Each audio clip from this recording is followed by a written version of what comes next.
今次我哋會一連兩集坐中東三寶之一嘅阿聯酋航空商務艙，由愛爾蘭嘅都柏林去台北，體驗呢間著名嘅土豪航空公司究竟有幾豪，貴賓室有幾靚，飛機有幾特別，我哋一齊去體驗土豪級嘅完美奢華啦！今集會先由都柏林去杜拜，體驗佢最新嘅777商務艙。好啦，即刻出發啦！大家好啊！今日我哋就嚟到愛爾蘭都柏林機場，我哋今日就會開始一個新嘅旅程，由都柏林機場坐阿聯酋航空嘅商務艙，經杜拜去台北嘅。咁第一段我哋就會坐阿聯酋嘅波音777商務艙啦，第二段就會坐 A380。咁啊，即係兩種唔同嘅旗艦機型我哋都有機會去體驗得到嘅。第一次坐長途嘅阿聯酋商務艙，咁啊慕名已久噶。究竟個體驗係點樣嘅呢？我哋即刻出發。都柏林機場未必係大家熟悉嘅一個轉機嘅 hub，但係其實佢係歐洲第12大繁華嘅機場。佢總共有2個客運大樓，阿聯酋航空嘅 check-in counter 就喺2號航運大樓嘅。睇咗航班指示牌 check-in counter 亦都唔難揾。入咗客運大樓，轉咗向前行到盡，就見到阿聯酋航空標誌性嘅紅底白字指示牌啦。阿聯酋航空就分得好清楚嘅，頭等、商務、豪華經濟艙同經濟艙分別有 counter， 而佢嘅 counter 數目都比較多，將乘客分流得好清楚，而且亦都幾有效率，所以check in 手續就完成得好快。行李就台北見啦。俾個 tips 大家 check in 咗行李最好影張相，咁樣萬一真係唔見咗或者係 delay 咗，張相會有助航空公司幫你揾翻件行李嘅。好啦，完成咗check in 手續，咁就過安檢啦。都柏林機場都有快速安檢服務嘅，合資格嘅阿聯酋航空頭等、商務同埋飛行常客乘客都可以免費享用嘅。當然你亦都可以俾錢享用啦。收費係由7個9毫9到13個9毫9，根據唔同時段同航班收費會有所唔同。好啦，有優先安檢自然好快就過到安檢啦。過咗安檢之後就係候機大堂，只要跟住指示牌就好容易揾到貴賓室。不過都柏林機場嘅商鋪都好有特色嘅，我覺得最特別就係呢個健力士主題店啦。咁大家都知道健力士其實係愛爾蘭起家嘅啤酒品牌，佢18世紀時候成立，第一間釀酒廠就喺都柏林市中心。呢度有好多健力士品牌嘅產品，除咗啤酒之外，亦都有食品啦、薯片啦等等，當然亦都有紀念品啦。有興趣嘅朋友不妨睇睇啦。好啦，行完鋪頭，我哋都係去揾翻貴賓室啦。機場嘅指示都好清晰。幾間貴賓室其實就喺同一條走廊嗰度嘅。阿聯酋航空喺呢個機場冇自營貴賓室，佢使用嘅貴賓室都係由都柏林機場當局營運嘅 Motella Lounge 貴賓室。嗱，貴賓室成立喺同一條走廊，大家就唔好去錯咗可以用信用卡入嘅 Liffey Lounge 或者係愛爾蘭航空自己營運嘅 Lounge 啦。咁 Motella Lounge 係以紫紅色做背景嘅，俾人感覺非常之高級。而佢雖然面積唔大，可能大概都係容納到100人左右，但係佢內部裝修亦都係比較奢華嘅，配合翻佢呢個 lounge 比較高級嘅形象。因為呢個 lounge 主要嘅訪客都係頭等艙或者係商務艙嘅乘客，信用卡或者 Priority Pass 係唔可以免費入到嚟呢度嘅。呢度有一個有 Spa Tender 嘅 bar， 佢有提供1款 Prosecco 啦、3款紅酒同3款白酒。當然你都可以嗌 cocktail 嘅，但係就要另外收費啦。另外佢亦都有 non-alcoholic 嘅紅酒同白酒，都算幾有心。如果唔中意飲酒，佢亦都有新鮮嘅蘋果汁或者橙汁俾你享用。另外佢都有 scone、牛角包、朱古力酥等等 pastry 俾你選擇嘅。至於其他食物就主要以 buffet 形式提供，其中凍嘅嘢食就比較多，包括各種嘅凍肉啦、芝士啦、三文治啦、卷啦、生果啦、乳酪等等，都算幾豐富。呢個 nacho box 亦都有2種醬，寫嚟都幾脆口。另外佢亦都有 gluten free 嘅麵包同埋曲奇，照顧唔同人嘅需要。不過熱食方面就弱咗少少啦，只有呢個馬來西亞咖喱飯，味道還可以啦，但係冇選擇就唔係幾好啦。佢亦都有 mince pie 同檸檬批2款甜品，味道都係普普通通。我反而幾中意佢呢幾款愛爾蘭做嘅曲奇餅同埋 shortbread 幾好食。另外佢亦都有 soft drink 同埋咖啡，而除咗喺咖啡機自己沖之外，你亦都可以喺吧台嗰度請咖啡師幫你沖嘅。當然，多款唔同嘅茶包梗係必不可少㗎啦。不過我最中意嘅都係呢個可以望住停機坪嘅休息區，景觀咧就非常之開揚，仲有椅擺好咗對住停機坪，等你可以好好欣賞風景。台面上面亦都有呢啲紅色封面嘅 menu， 好有高級感啊！如果你需要 shower 嘅話咧，呢度亦都有 shower room， 不過得一間，有需要就要盡早同 counter 提出啦。至於呢個貴賓室嘅使用資格，當坐阿聯酋航空嘅時候咧，如果你係白金卡會員，本人可以帶同一位成人、2位未成年嘅同行乘客享用嘅。金卡會員咧就只可以本人加1位同行乘客享用，而頭等艙同商務艙乘客指定種類嘅票價嘅乘客咧，就只係本人享用嘅啫。留意有部分阿聯酋商務艙嘅票價咧係唔包括貴賓室使用權嘅，咁就唔可以免費享用㗎啦。喺咁嘅情況之下，你亦都可以俾46歐羅預訂，或者喺櫃台俾50歐羅咧進入嘅，值唔值得就真係見仁見智啦。至於佢嘅開放時間就係每日凌晨4點到夜晚9點半，不過係會隨住季節有所變動嘅。到訪之前咧都係先參考一下官網嘅開放時間，會比較穩陣啲。好啦，差唔多時間啦，就行去閘口啦。嗱，留意咧，都柏林機場咧 Terminal 1同 Terminal 2咧喺閘外係分開嘅，但係喺閘內係通嘅，所以咧你要睇一睇你個閘口究竟喺邊度，預留翻少少時間行過去。去到閘口，我哋已經見到今日會搭嘅777-300ER 型客機咧，已經喺閘口等緊我哋啦。呢架機嘅註冊編號係 A6 EPF， 有10年機齡。等咗唔使好耐就夠鐘上機啦。咁上機咧都好有秩序，都係根據艙等慢慢排隊上機嘅。講翻依架飛機啊，阿聯有成118架777-300ER， 佈局咧亦都好唔同。呢一架咧係最新裝修版本，總共有8個頭等、40個商務、24個豪華經濟同埋256個經濟艙座位。我今日坐嘅就係商務艙嘅6A 座位啦。嗱，阿聯酋嘅777客機咧就出名多唔同佈局嘅，其中一種舊佈局，商務艙係232位，即係部分商務艙位其實係中間位嚟嘅。咁我依架咧好彩係新機，所以咧係以121佈局，就冇咗中間位㗎啦。所以揀航班嘅時候咧，俾錢之前記得睇一睇 seat map。呢張座位係由阿聯酋航空同法國著名嘅航太生產商 Safran 合作生產嘅。每張座位都有20.7寸寬，座椅咧就係以香檳色、米白色嘅真皮皮革咧就包覆而成嘅，坐落好舒服。配上深色嘅木紋飾板咧，俾人感覺非常土豪、非常高級啦。每一張商務艙座椅都有一個細細嘅台面，等你可以擺嘢。台面上邊咧有一個細細嘅平板，係等你愛嚟操控娛樂系統同座椅嘅。我哋一陣再睇啦。而台旁邊亦都有電掣插口，一個 USB-A 同埋2個 USB-C 插頭，準備得好充足。台面上邊亦都已經擺好咗拖鞋同埋一個降噪耳機，都係包好晒嘅。而台後邊亦都有一個阿聯酋航空商務艙標誌性嘅 mini bar， 已經擺放好2支武器礦泉水、1支有氣礦泉水同埋幾款唔同嘅，包括朱古力波、華沙比青豆同埋橡皮糖。比其他航空公司咧真係大方好多，而台旁邊就有一排按鈕，可以調整座椅嘅角度，開啟閲讀燈或者係呼叫服務員嘅，都好就手。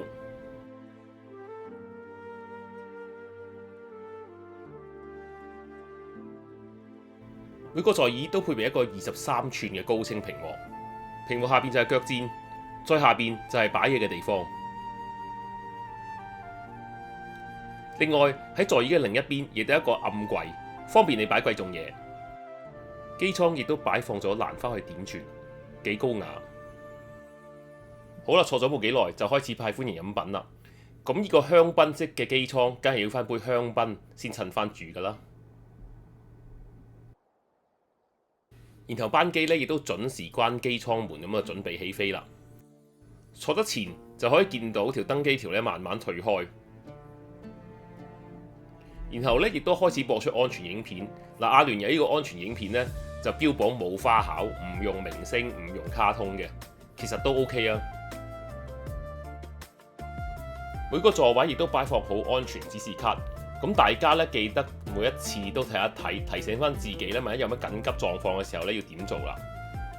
另外，亦都有介紹機內娛樂系統嘅雜誌、廢物袋，亦都有一個零錢捐款嘅袋，有用剩嘅零錢咧都可以捐啲入去做善事嘅喎。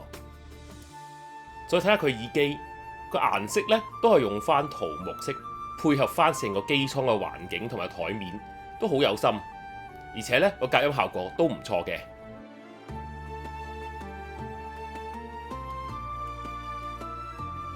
好啦，夠鐘起飛啦！都柏林機場咧就唔係太大，所以咧唔使排好耐隊啦，飛機就可以入跑道起飛。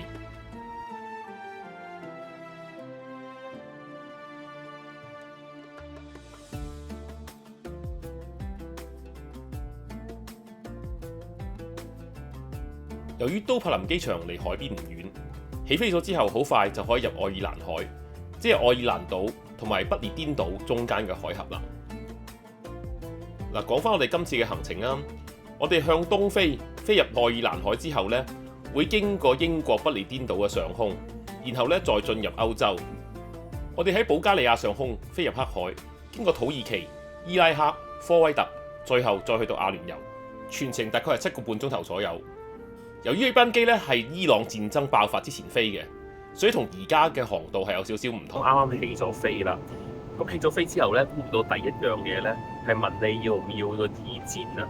呢班機其實得6個零鐘頭啫，但係阿聯酋航空咧喺商務艙居然都有提供到耳墊喎。尤其是呢班機其實係一班即係下晝大概1點幾起飛，飛6個零7個鐘頭，咁居然佢都提供耳墊，就係有少少喜出望外。呢張耳墊摸落去非常之柔軟舒服，就非常之好坐，變成床嘅時候咧就變成床墊啦。另外，阿聯酋航空有一個標誌性嘅好玩嘅地方咧，就係佢個電動窗簾啦。你可以用窗邊或者座椅嗰排掣嗰度咧，控制嗰個窗簾嘅升降，而唔使好似普通飛機咁樣咧，用手去拉高或者拉低嗰塊板嘅。有啲航空公司例如英航係只有頭等先有呢種設施㗎咋。起飛之後咁，梗係要換埋拖鞋舒服啲啦。另外，飛機裏頭亦都有提供好多本唔同嘅雜誌，呢樣咧亦都係比較少見㗎啦。為咗慳重量，好多航空公司都唔再喺飛機裏頭咧提供雜誌嘅。佢除咗有商業雜誌、潮流雜誌之外，仲有 National Geographic 等等，題材都好豐富。好啦，過咗一陣就派餐前飲品同埋 nuts 啦。值得一讚係佢啲 nuts 係暖嘅，都係嗰句，好多航空公司而家都唔做呢樣嘢啦。暖嘅 nuts 咧就香氣香得多。空中服務員咧就推薦法國羅瓦爾河谷 Sancerre 嘅酒莊 Domaine Forcier 出嘅白酒。呢款酒嘅果香咧就比較濃郁，亦都有少少嘅蜂蜜味道。配搭住 nuts 食咧，可以令到 nuts 嘅味道更加豐富同有層次，係一個唔錯嘅推薦。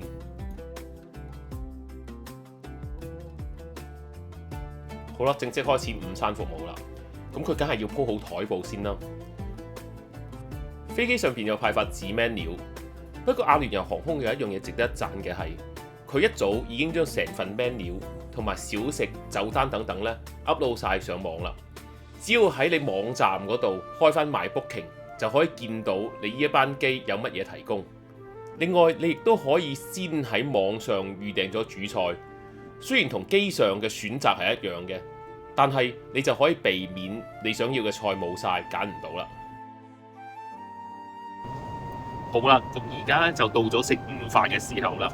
午餐咧佢選擇都幾豐富嘅，前菜佢有3款，主菜有3款，甜品咧亦都有3款嘅。頭盤有3款選擇，你可以揀忌廉黑葉甘藍湯、煙燻臘胸，或者我呢款傳統阿拉伯小食拼盤。呢個小食拼盤裏頭咧有4款唔同嘅嘢食，包括鷹嘴豆泥、紅椒核桃醬、煙茄子泥同埋醃蘿蔔葉。另外佢亦都有橄欖同埋好有中東特色嘅南瓜雞背炸物，再加上蔬菜沙律同埋麵餅，食起嚟嘅份量同一個正餐其實已經冇幾大嘅差別㗎啦。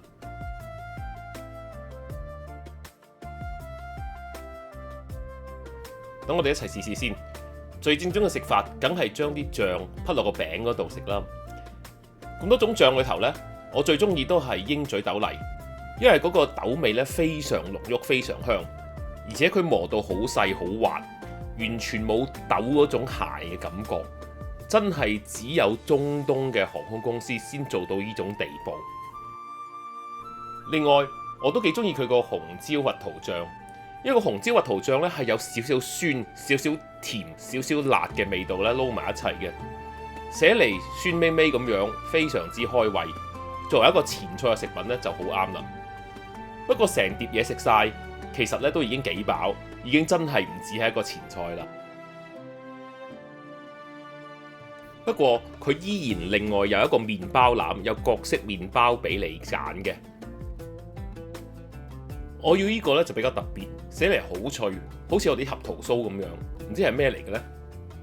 好啦，到上主菜嘅時候啦，喺煎牛柳、雞肉阿聯酋香料飯同埋煎藏紅花安康魚裏頭咧，我就揀咗呢個安康魚，仲配上橙皮南瓜蓉、羽衣甘藍同埋葡萄乾醋汁，好地中海風格。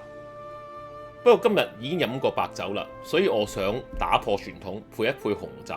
不過好彩呢隻 Petite Vieux 2011咧，酒體唔算太厚，單寧咧唔係好強，亦都比較圓潤，所以咧配魚咧，亦都唔覺有腥味同埋金屬苦味。咁講翻個菜式本身啦，佢用嘅安康魚部位咧係一塊安康魚嘅魚柳嚟嘅，食落去咧都依然幾鮮味，個口感咧略為老咗一啲啲。但係咧，完全係可以接受，合格以上嘅範圍嚟嘅。至於個南瓜汁咧，都幾香幾濃南瓜味，而配埋紅菜頭同埋羽衣甘藍，令到呢道菜式有齊酸、甜、苦、香，再加埋魚嘅鮮味，味道層次非常之豐富。到咗甜品時間，選擇就更豐富，有白朱古力芝士蛋糕、水果盤、芝士盤，或者我呢個Salted Caramel and Custard Tart 海鹽焦糖吉士蛋糕，就再配忌廉，食落去非常甜美。加上2粒朱古力，加一杯 Cappuccino， 上邊仲用咖啡粉滲咗阿聯酋航空嘅標誌。呢一餐真係非常飽，非常滿足。好啦，食完飯，不如就睇一睇佢個娛樂系統啦。阿聯酋呢個機內娛樂系統咧叫做 ICE， 咁樣其實咧佢都好出名噶啦。因為阿聯酋航空係最早一批航空公司喺經濟艙都提供椅背電視式嘅娛樂系統。早喺30年前咧，阿聯酋航空就已經開始提供呢個 ICE system。咁直到今日咧，佢依然係世界上其中一個最好嘅娛樂系統。佢有10幾種語言，而且仲可以正確咁顯示到繁體中文。而佢嘅內容咧亦都非常之豐富嘅。據阿聯酋航空提供嘅資料咧，系統有超過1500套電影同埋1500小時嘅電視節目。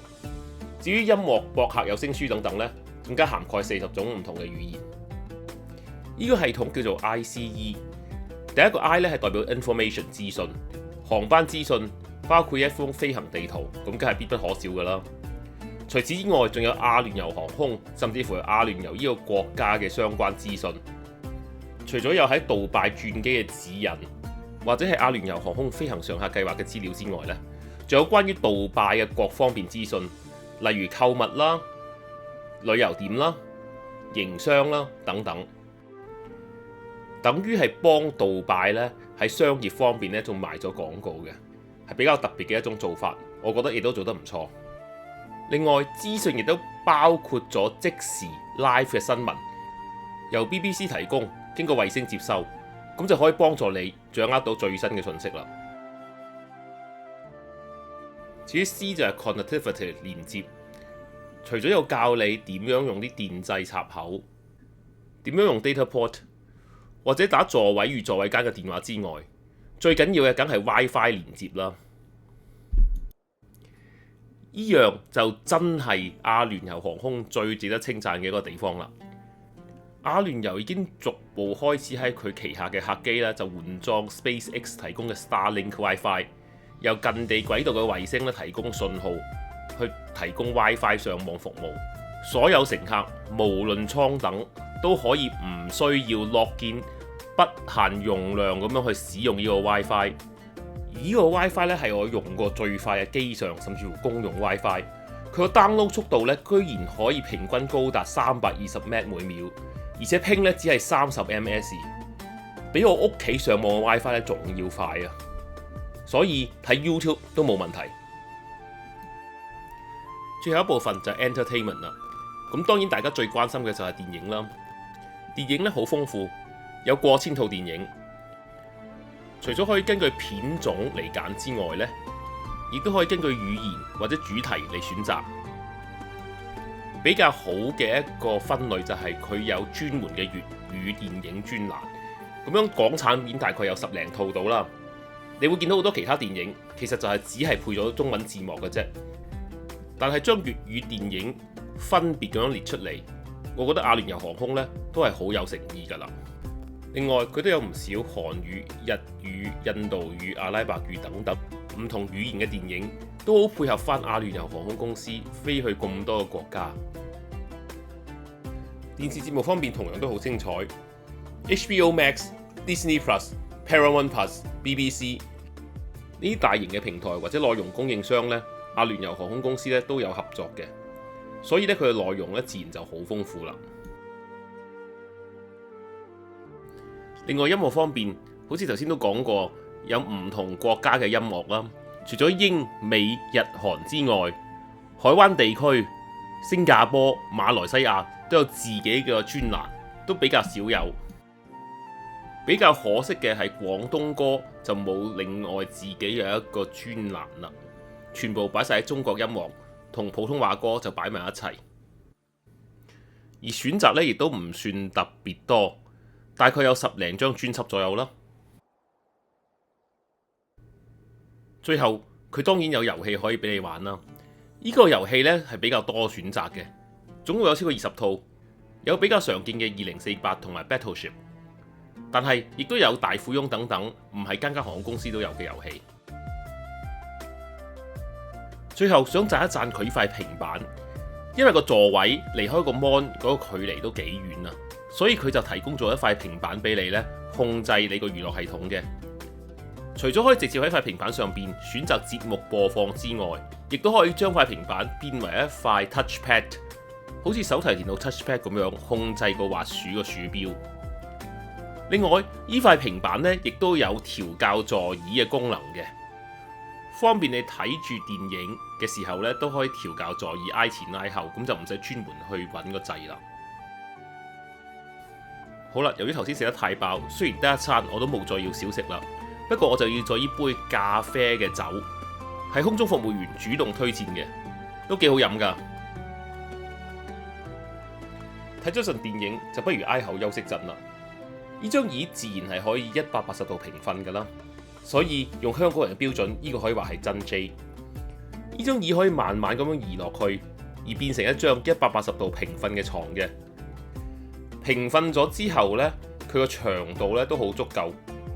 我180高咧都完全唔覺得會頂腳，不過咧佢依然有佢嘅問題嘅，就係兩邊嘅扶手咧其實係唔可以縮落去，所以咧上半身嘅位置咧基本上都幾窄，唔可以平瞓到，要側身先可以瞓得好啦。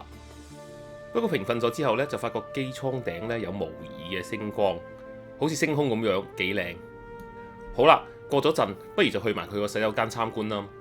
佢洗手間牆上邊咧都裝飾咗阿聯酋嘅國樹波斯木豆樹，而廁腳板同洗手盤亦都係用咗深色柚木色嚟裝飾，維持住機艙裏頭嘅豪華級數。另外佢都分別有男用同女用嘅香水、梳、潤手霜等等，備品都算幾齊全。佢亦都有牙刷牙膏，不過你應該就要問空姐攞啦。另外好似高級餐廳，佢提供毛巾抹手。另外，機艙服務員仲送嚟心意卡，同埋用即影即有相機幫你影張相。呢啲雖然只係小心意，但係都令人好開心。好啦，話咁快都就快到埗啦。喺臨降落之前咧，都派多次熱毛巾。好啦，總括成機，阿聯酋航空其實喺硬件同軟件方面咧都做得好好。硬件方面，佢呢個新嘅座位呢，其實坐落去都好舒服。可惜有缺陷就係個扶手嘅問題啦。不過佢嗰個機內娛樂系統同埋佢嗰個 WiFi 呢，呢啲硬件都係一流嘅。WiFi 用咗 Starlink，個速度更加係令人驚豔啦。軟件方面，除咗啲嘢食水平唔錯之外，更加值得一讚嘅就係佢空中服務員態度實在好好。服務我嗰幾位空中服務員呢，態度都好親切，而且好積極、好主動咁去提供服務俾你。例如會主動提出 ride pairing 嘅建議啦，或者係嗰杯咖啡 cocktail 咧，都係佢哋主動提出俾我嘅，俾人感覺咧就好親切、好積極。好啦，到咗杜拜機場啦，咁呢一集呢亦都到呢度為止。下一集呢，我哋會繼續我哋阿聯酋航空嘅商務艙旅程。下一集我哋會坐阿聯酋航空最標誌性嘅 A380 客機嘅商務艙。當然，我哋亦都要體驗一下杜拜機場同埋阿聯酋航空喺杜拜嘅商務艙貴賓室，究竟有幾咁土豪、幾咁豪華啦。嗱，如果你仲未訂閱我嘅頻道呢，就快啲訂閱啦，咁你就一定唔會錯過下集嘅精彩內容。